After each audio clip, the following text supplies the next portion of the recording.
Hi అండి. ఇది గురువారం మార్నింగ్ వ్లాగ్. లేవంగానే ఇంకా రెడీ అయిపోయి వచ్చేసేసి రొటీన్ అయితే స్టార్ట్ అయిపోయిందండి. నేను ఈరోజు బీట్రూట్ కర్రీ చేస్తున్నాను. అలాగే కొబ్బరికాయ పచ్చడి అయితే చేస్తున్నాను. నేను బీట్రూట్ పెద్ద పెద్ద ముక్కలుగా తరిగి తర్వాత మిక్సీలో వేసి సన్నటి తురుములాగా చేసుకుని అయితే కూర వండుతున్నానన్నమాట. పోపు అయితే వేగిపోయిందండి. నేను ఇందాకైతే రైస్ అయితే కడిగేసేసి పెట్టుకున్నాను. తర్వాత హాట్ వాటర్, జీరా వాటర్కి అయితే రెడీ చేసుకున్నాను. ఇక్కడేమో బీట్రూట్ రైస్ కోసం అయితే రెడీ చేసుకుంటున్నాను. ఇంతలో కొబ్బరికాయ ముక్కలన్నీ కట్ చేసేసుకుని చిన్న పీసెస్గా పెట్టుకున్నా. జీరా వాటర్ అయితే కలుపుతున్నాను. అలాగే మా పాపకు మార్నింగ్ కొద్దిగా హాట్ వాటర్ ఇస్తాను తాగడానికి. ఇక్కడైతే కూర అయితే రెడీ అయిపోయిందండి. నెక్స్ట్ కారం వేసేసి అయితే దింపేసుకుంటున్నాను.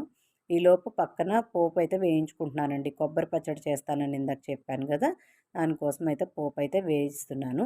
పోపంతా వేగిపోయిన తర్వాత అయితే ఆఫ్ చేసుకుని పక్కన పెట్టుకుని మిక్సీ అయితే పట్టేసుకున్నానండి.